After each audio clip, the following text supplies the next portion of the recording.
Good afternoon to everybody. Thanks for your time this afternoon.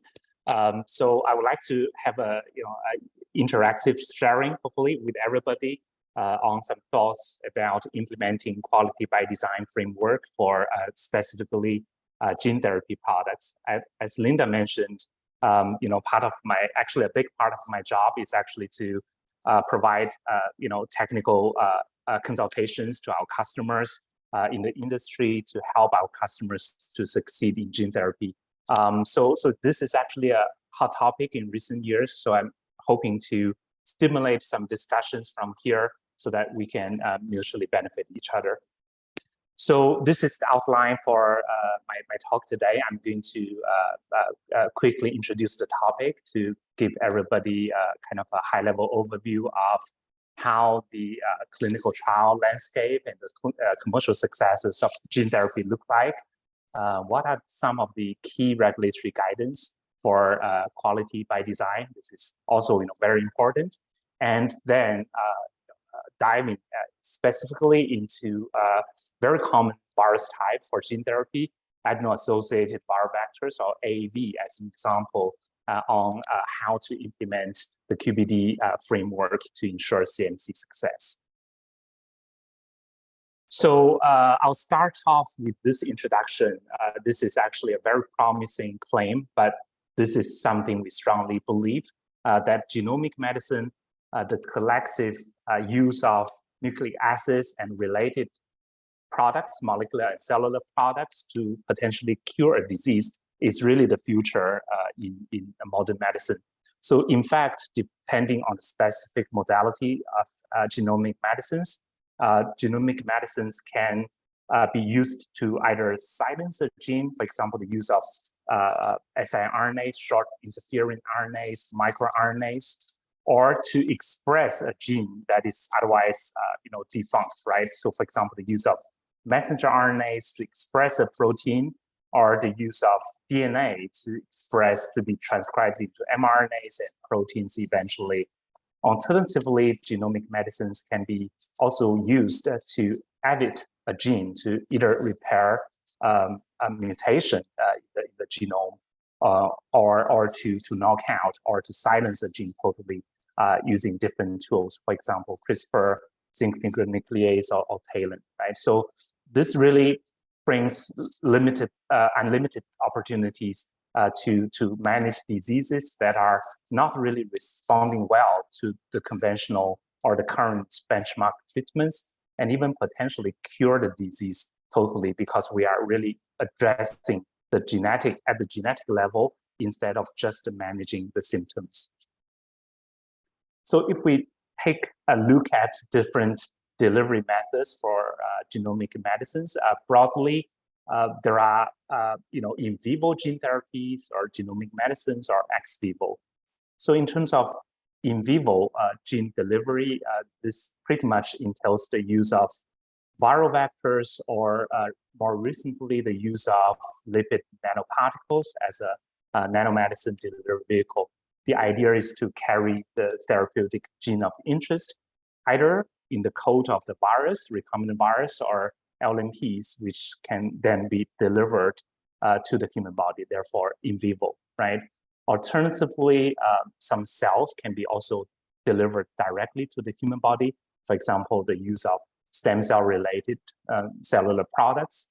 In another fashion, the genes or the therapeutic gene of interest can be delivered outside of human body, ex vivo. So for example, the use of viral vectors, LNPs, or even electroporation to transfer the gene of interest to the recipient cells, and then at the end of the day to fuse back the transduced cells back to human body.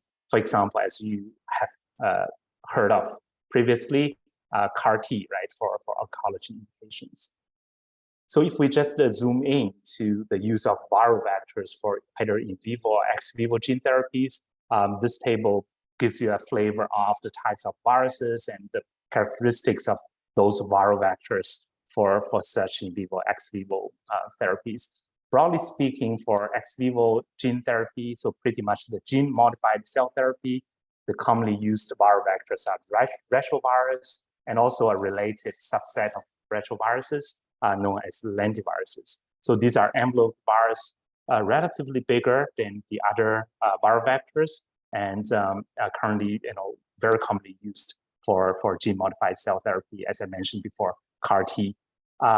Conversely, if we look at in vivo gene therapy, the most commonly used viral vector is actually adeno-associated virus. These are virus with a protein capsid, so naked virus, so to speak, and potentially long-lasting in terms of the transgene expression. As you can see, these are really smaller viral particles and representing more than 1/3 of the clinical market share. And so here are really some numbers to show you, to give you the impression this is really a hot investment area for therapeutic development. So in last year alone, we have seen 6 new therapeutic approved new products in the gene therapy space, more than 200 clinical trials in phase 3, right? So just one step away from market authorization. Huge investment flown into this area. Not forget to mention some other numbers, which is quite self-evident over here. And so with the huge demand in developing and also bringing to the market the gene therapies, we are really seeing in this year and next year a huge, quite a big size of gene therapy lineup, just very close to being approved, and also important to recognize a few therapies recently approved. For example, the Legend Bio therapy for multiple myeloma, 2 therapies from Bluebird Bio, and 1 from BioMarine for hemophilia. So, so we are anticipating also more regulatory approval this year and for next year. And interestingly, if you look at the therapeutic area or the indications for the therapies or the therapeutic candidates, there's really a revolution, I would say, from rare diseases to the mainstream large population diseases, for example, hemophilia. And this actually is going to bring the huge challenge to the manufacturing capacity, right? Because of the huge lineup in the late phase assets and also in the upcoming approvals, there's going to be a huge increase in the manufacturing demanding manufacturing capacity to enable the manufacture of those novel therapies. However, manufacturing issues is actually known to be a huge challenge within the cell and gene therapy space. So if you just look at this table, it actually listed a few regulatory hurdles contributed by manufacturing issues related to cell and gene therapy. And just related to gene therapy, you can see, for example, the Bluebird Bio therapy previously, delayed due to the CMC manufacturing issues, right? So, so evidently, the manufacturing technology, the manufacturing compliance, the CMC regulatory compliance have to be carefully thought about to ensure that you can bring the drug to the market and try to satisfy increasingly tough regulatory requirements. So this diagram pretty much shows the CMC challenges for AAV manufacturing. So on the top panel, we see what is actually required. So basically, regardless of whether it's AAV or CAR T or conventional biologics like monoclonal antibody, it's going to require the same package of CMC information for clinical trial applications and final market authorization, right? However, there's a unique challenge for gene therapy. For example, AAV therapy, the speed of development is actually going to be often much compressed or reduced. That is also because of the expedited clinical or regulatory pathway. For example, PRIME in the EU, the RMAT in the US FDA, the Sakigake in Japan, right? So Of course, from a therapeutic developer point of view, the companies would like to adopt an accelerated regulatory pathway in order to bring the drug to the market earlier. However, this actually is going to mean, a huge challenge for the CMC team to work with a much reduced timeline to develop process, to scale it up, and to transfer it to the clinical and future commercial manufacturing scale facility. So the manufacturing knowledge is also limited because, as I mentioned before, used to be many of such therapies are targeting small or targeted patient populations. So there's very limited manufacturing experience. The batch volume is low, and the number of batches produced actually throughout the clinical phases is also going to be much lesser as compared to conventional biologics. So the CMC, on one hand, CMC requirement is the same. There's no difference as compared to conventional biologics. On the other hand, there's a much limited knowledge space with regards to gene therapy, for example, AAV. So to just bring everything into the regulatory lens, right? So when I talk about CMC, as most of you know, it stands for chemistry, manufacturing, and control. So this is actually one of the three pillars in the form of common technical documents mandated by the ICH guideline, right? So in the CTD, there's requirement for CMC information, non-clinical information, clinical information, and specifically for CMC, it's actually in the form of Module 2, so quality overall summary, and Module 3, so which is actually going to be a much comprehensive different chapters of CMC related information. Of course, CMC information is also required in Module 1, which is regional administrative information. So the CMC information is actually mandatory. It has to be carefully studied, summarized, presented nicely in the CTD format to the regulators. So let's take a look at QbD. So this is the definition of QbD by ICH Q8. So it basically entails a systematic approach to development that begins with predefined objective and emphasis product and process understanding and process control based on sound science and quality risk management. So essentially, quality by design is actually a holy grail where we want to not just ensure the quality is acceptable by final testing, but on the contrary, we want to design the final product quality into the product design, the process development, process and manufacturing execution at scale based on the combination of product and process knowledge using risk assessment tools, prior knowledge, and also experimental data derived from representative small scale. So quality by design is also known as enhanced approach or more systematic approach in different ICH quality-related guidelines. For example, ICH Q8, which is specialized on pharmaceutical development on the drug product side, ICH Q11 on the drug substance side, including biologics. And also, interestingly, just to share with everybody, my analytical hobby. So ICH Q14, which is in draft stage, is going to also focus on QbD concept for analytical procedure development. So the idea is really to have the clear end goal in mind to dictate your process development throughout the journey.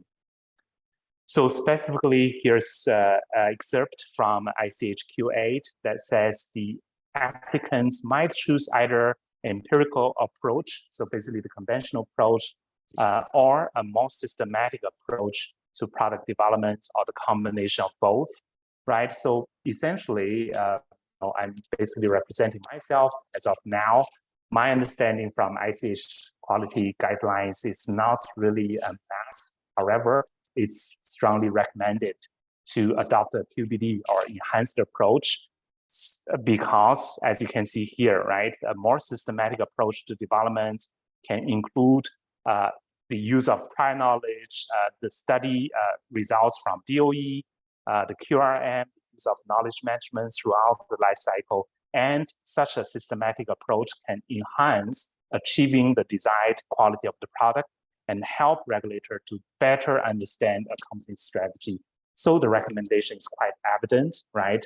Despite ICH guideline, being generic by design, right? So QbD is very, very important. It's actually highly recommended to ensure a better understanding of the company's product development strategy by ICH.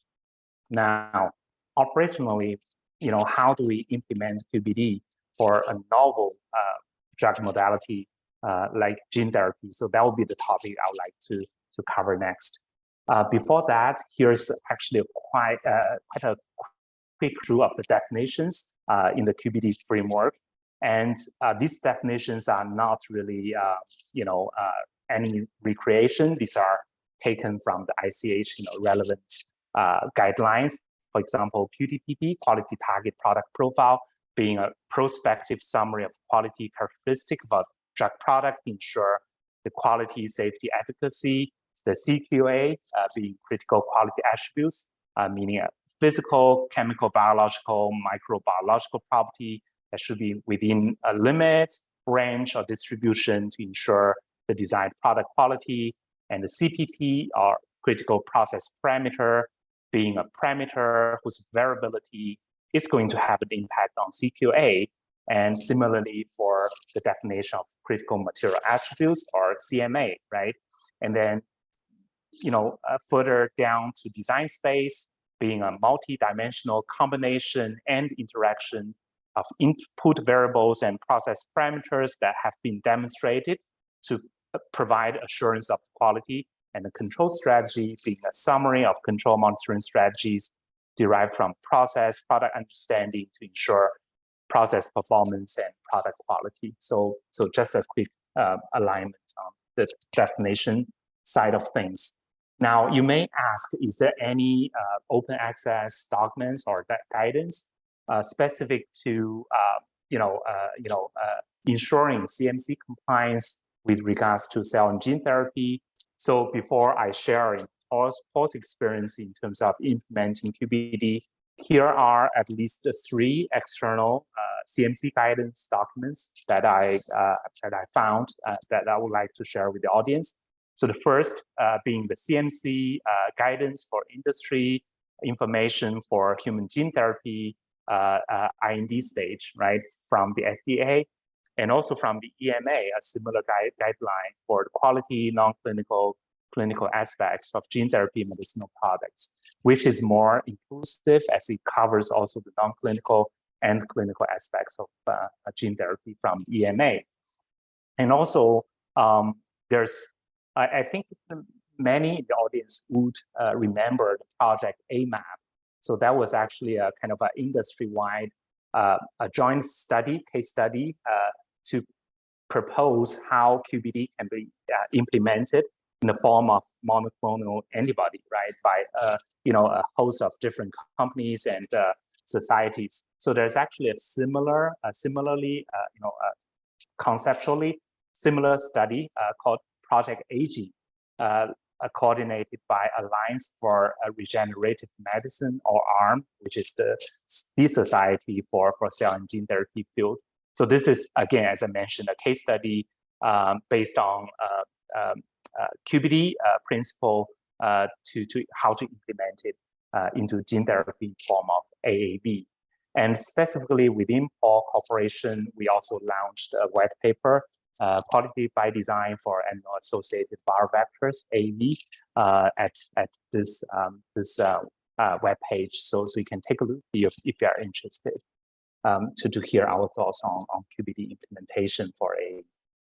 So starting with today's topic very specifically, so this is the thought process. So in order to implement QbD for AAV, first, we need to have a clear definition of the manufacturing processes, especially knowing that the manufacture of AAV is actually a relatively new field within the industry. So we have to understand, we have to define the process maps for AAV. And based on the process maps, then we then identify the critical quality attributes collectively, as you recall, form the critical the quality target product profile, right? QDPP. And in addition to CQAS, we need to understand how the process itself can impact the product quality. So that pretty much boils down to the definition and ranking of critical process parameters, CPPs, and CMAs. And most importantly, is how the CQA is impacted. What is the linkage between the CQA and CPP and CMA? And from there to propose the design space, as you recall, the multi-dimensional space where the process parameters and material attributes can operate within to ensure the product is actually going to have a consistent quality attributes at the end of the day, at the end of the manufacturing. And from there to propose a scientifically sound and risk-based control and testing strategy to ensure the process is actually performing as intended, and the product is actually, at the end of the process, is having the desired quality.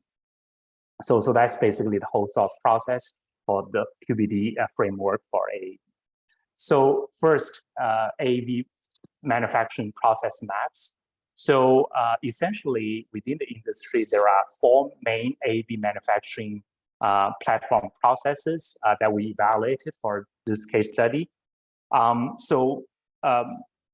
Most of the manufacturers for AAVs are actually utilizing HEC293, human embryonic kidney cells with transient transfection. So basically, this HEC293 cells can be cultivated either adherently, so attached to the surface, or in suspension, followed by a transient transfection to deliver the plasmids encoding the gene of interest, and also various components of the AAV vector genome for the HEC293 cells to package the recombinant AAV together.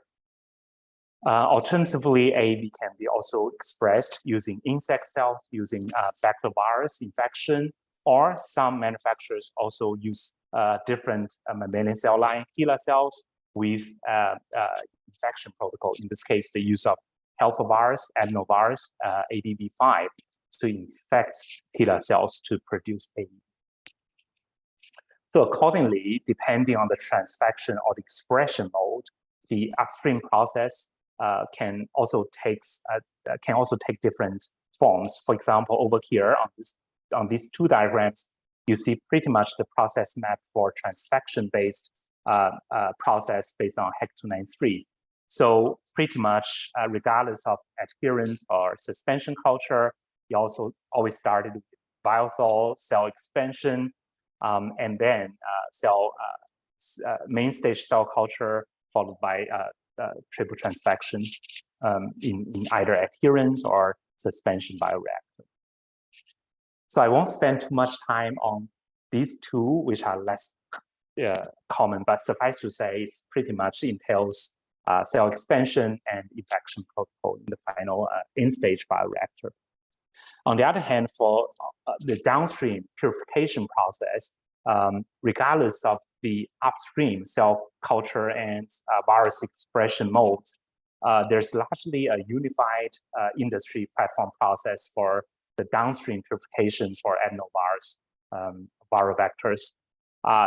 This pretty much entails clarification. So typically the use of depth filter to remove the cells and cell debris away from the virus particles, right, in the supernatant. And this is commonly followed by a bioburden reduction grade or sterilizing grade filter to remove the bioburden to ensure product intermediate hold, followed by a volume reduction using ultrafiltration, diafiltration, or TFF. And this is followed by affinity chromatography, so the use of affinity ligand to selectively capture AAV virus particle away from other impurities like whole cell proteins, whole cell DNAs. And continues with additional purification using orthogonal chromatography resins, another ultrafiltration, diafiltration to further reduce the volume, buffer exchange, formulate the bulk drug substance before it's going to be sterile filtered to achieve a sterile formulated bulk at this stage. So that's pretty much the unified downstream process for AAV manufacturing.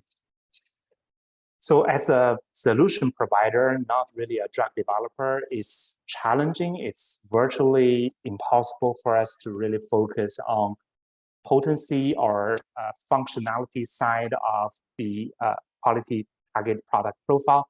So for the QbD exercise for AAV, we decided to focus on safety-related critical quality attributes, and especially focusing on impurities.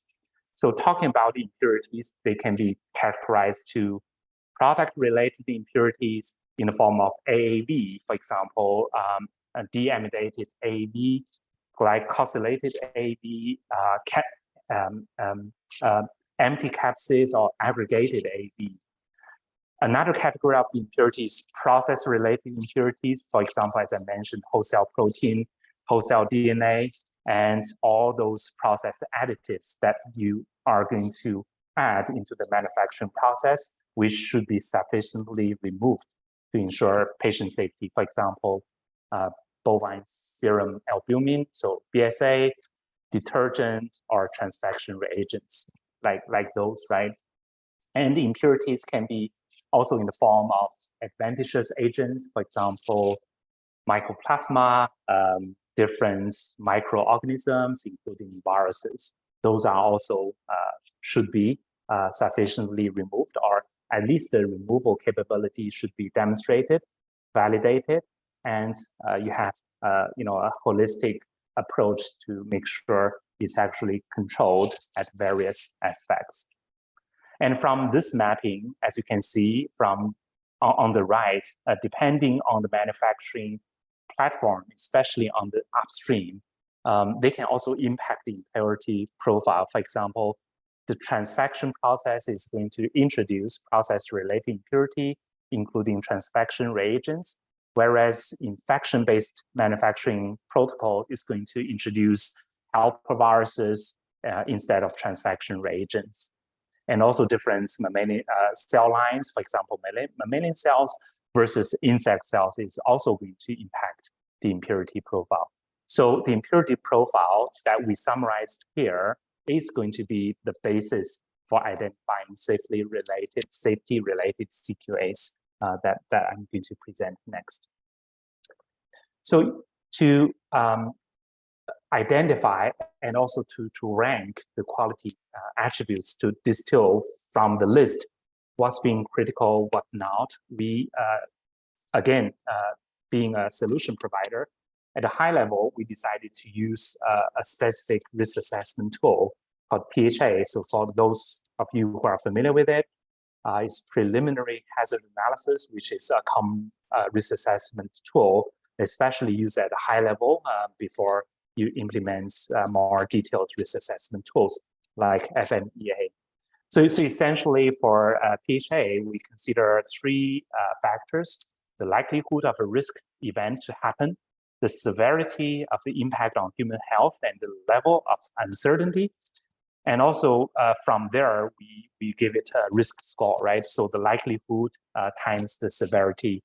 So using this risk assessment tool and based on the collection of industry knowledge, public data, and also the internal knowledge space that we derived from internal R&D and also various customer projects, we basically assigned scores to the safety likelihood, from there to compute the final risk score for the host of quality attributes that we listed. So from here, as you can see, evidently, you can identify a range of critical quality attributes, meaning above the risk score, the threshold that we assigned. The next question is really to understand, we have the process map at the upstream, the downstream, we have also identified the critical quality attributes. The next question is basically, the next task rather is to really map each unit operations in relation to the quality attributes to understand what we know about each specific unit operation being able or not able to impact one or several CQAs. So as you can see from here, as an example, in terms of the upstream process, basically, we already have quite a comprehensive data set to suggest that there's actually a wide range of CQAs being impacted by the production process itself, whether it's transfection protocol or based on infection protocol. For example, endotoxin, bioburden, residual DNAs, deamidated AAVs. However, through this exercise, we also recognize areas where there's still a lack of data to link the unit operation to the corresponding critical quality attributes. For example, endotoxin, linking it to purification. So that's one area where we are still missing a lot of data.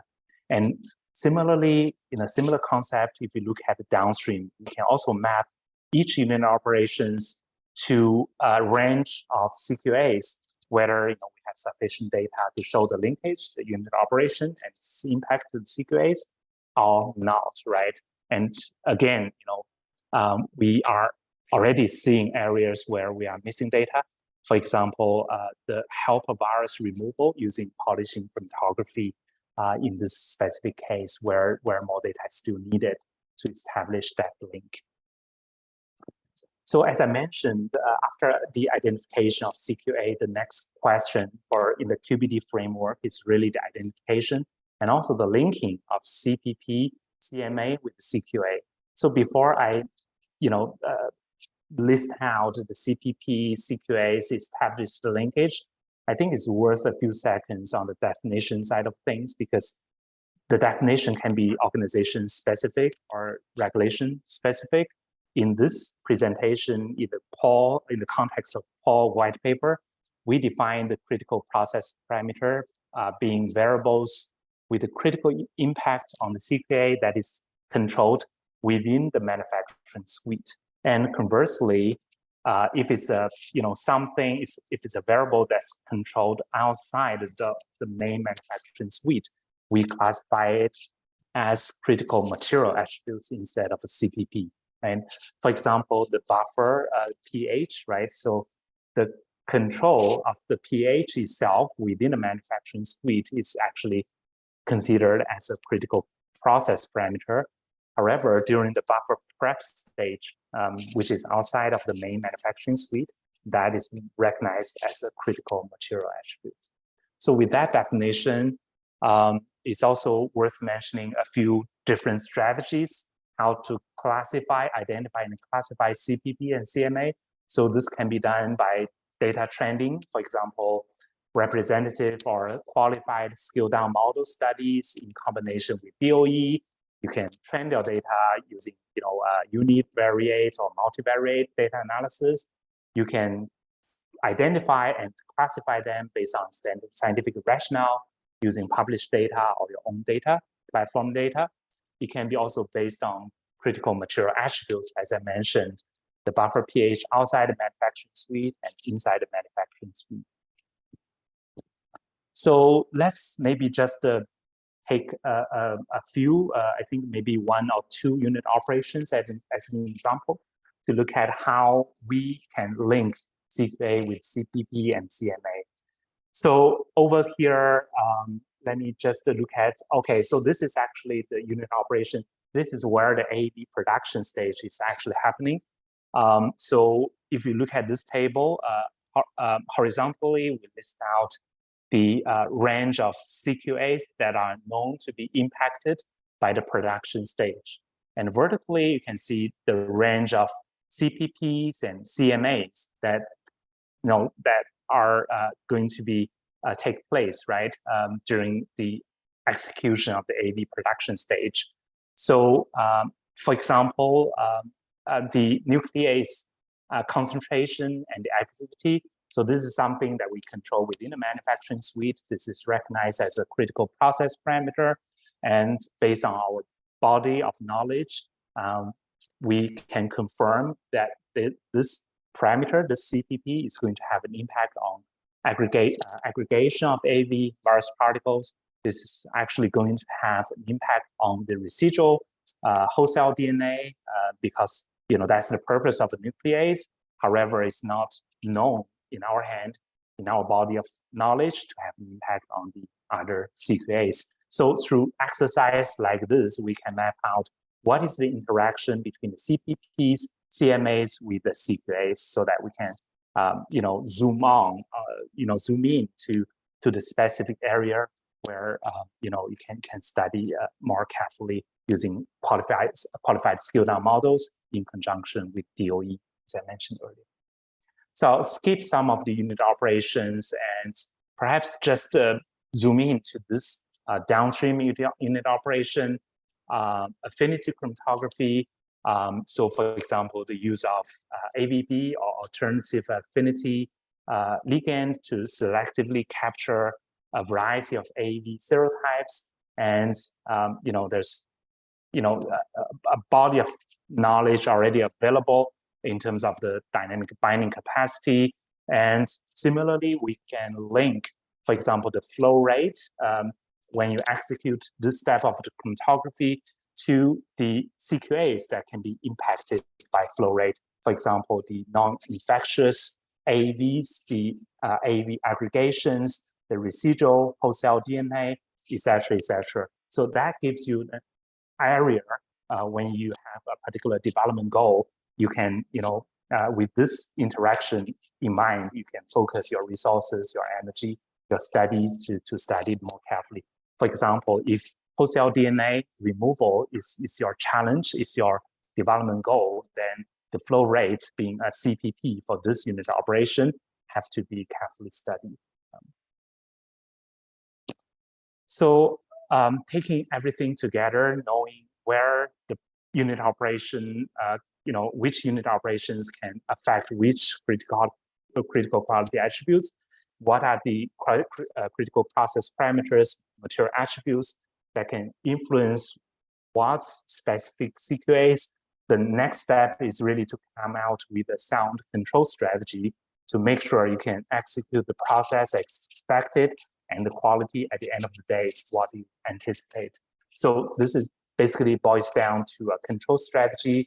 At a high level, it can consist of a few pillars: input material control, procedural control in the form of operator training, SOPs, et cetera, and very importantly, skid control, where it pretty much entails the use of automation feedback loops to ensure the process is executed as how you set the recipe to be. So collectively, this entails the control strategy to ensure each of the unit operation is going to perform as expected, and the product quality at the end of this unit operation is really within your operation expectation. Taking affinity chromatography as one example, as I mentioned, there's a range of CPPs and CMAs, and correspondingly, you can strategize what is the corresponding control, right? So for example, flow rate can be automatically controlled. The pH of the elution buffer, so this entails input material control, especially if you are going to source the pre-made buffer from a third party. That's also going to entail some procedural control, right? Like your supplier qualification, your operator training, et cetera, and the load density, which is going to require both skid control and procedural control. For example, the calculation of the number of cycles that you need to load to that particular step. So the manufacturing control itself won't suffice. There's also another pillar, which is testing strategy. So this pretty much entails process monitoring, where the selected quality attributes of parameters are evaluated to trend the product performance and also the product quality to enhance your confidence to operate within the design space. There's also in-process testing where, as you know, this pretty much refers to the analytical or the functional testing to ensure the operation is within acceptable range for the intended product quality. And also equally important, if not more important, as we are more familiar, is the TrueBlue QC test, the lot release testing, which are basically a collection of analytical assays, validated assays at the end of the manufacturing process to make sure the drug substance and drug product are going to meet the preset release criteria to ensure patient safety and also consistent quality attributes, right? So on the table on the right, you can see some of the especially release testing that we distilled from the body of literatures for both product-related impurity and also process-related impurity. And also within the set white paper, we also shared some thoughts for specification setting based on different considerations, regulations, and rationales. So you can take a look if you're interested in analytical topic. So without further ado, I think I've perhaps confused you enough with different acronyms and terminologies. But just to summarize, AAV being a novel modality, the manufacturing process is still a very new field. However, through our case study, we have demonstrated there's already a substantial set of data available even in the public space. And this, we feel, should be utilized in the framework of quality by design to ensure your CMC success, especially knowing that many of the gene therapy programs are going to be, put on the accelerated regulatory pathway. There's a tremendous time pressure for the CMC people to rush to the clinic and to the final market. So QbD shouldn't be taken as something that's troublesome, but rather conversely should be taken as something that's only going to help to ensure that you have the end goal of development in mind and a very well thought process to guide your development scale up to your clinical and at scale commercial manufacture. So with that, I would like to really give the credit to the team of scientists at Pall Corporation scattered globally, as you can see over here, who have contributed their literature knowledge, field data, field knowledge, participation in the discussion to present the work that I'm just doing the talk to you today. So with that, I'll pause here. This is my email. If you'd like to have further discussions, just drop me a note. I'm more than happy to continue the conversation from there. Thank you very much. Thanks, Peiqing. That was a very comprehensive and very packed session there. So does anyone have any questions, or would you like to post a question, please? You can just unmute.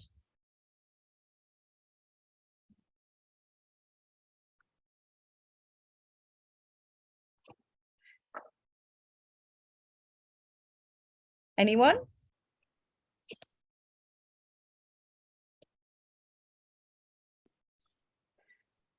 I think you stunned them into silence, Peiqing. So I appreciate this is, as I mentioned multiple times, AAV, other viral vectors are really relatively new, especially in this part of the world. But we are seeing quite a good traction in the market. We are seeing, as many of the audience would know, more investment activities, more startup, facilities, labs, and who knows, maybe one or more programs will make it to the clinic in the near future from this part of the world. Yeah.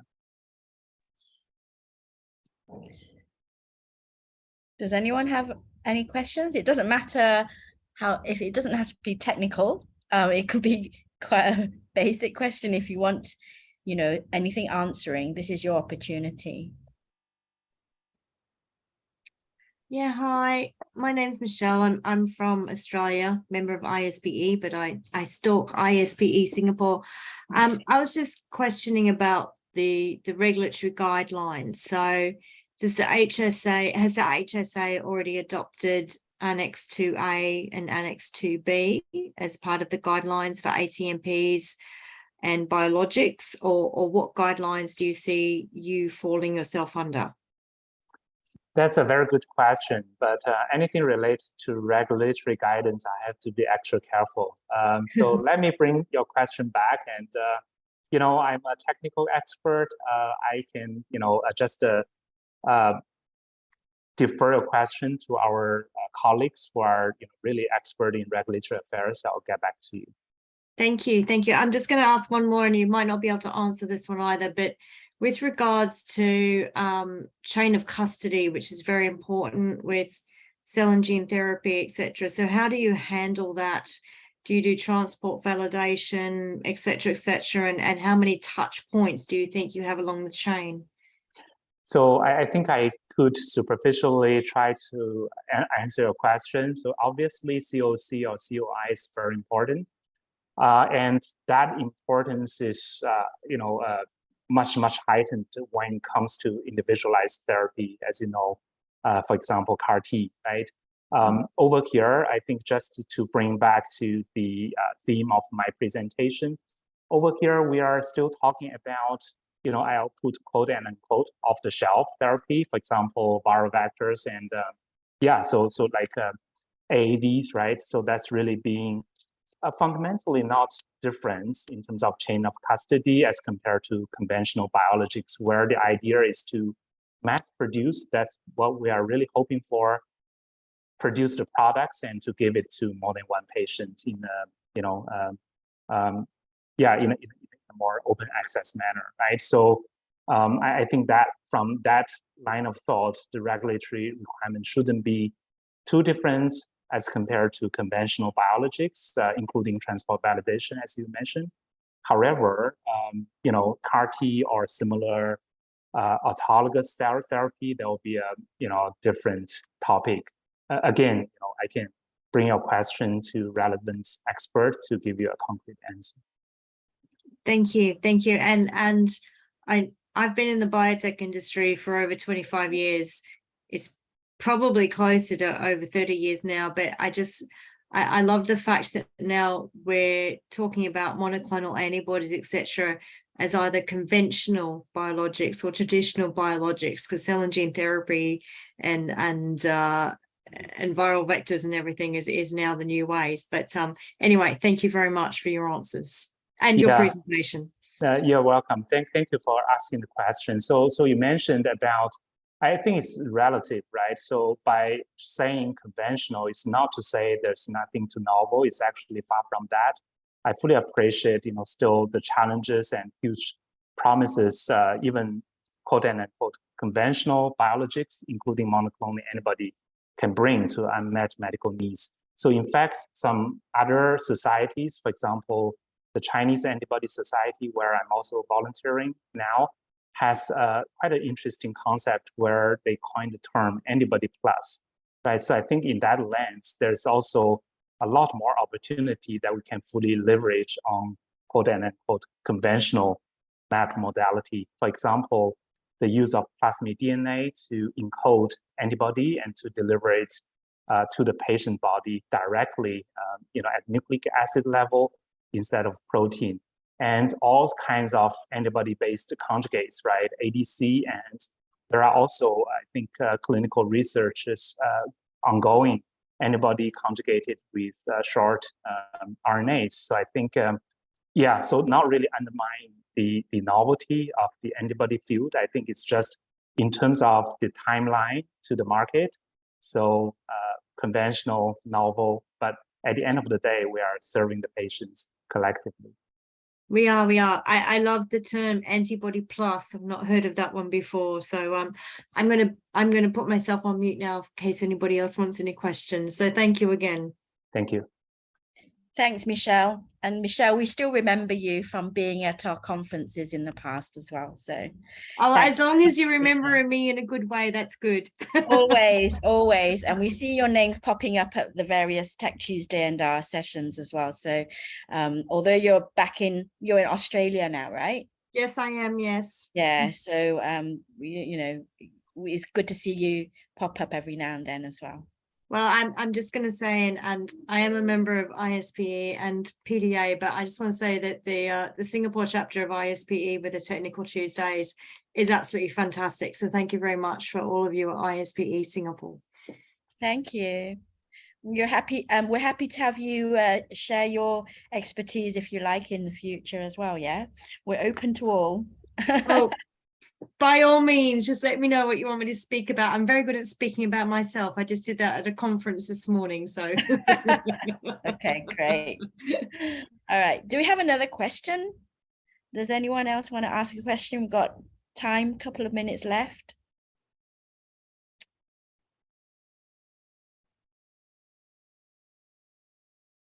No other questions? Everyone's like hungry, ready for dinner or something.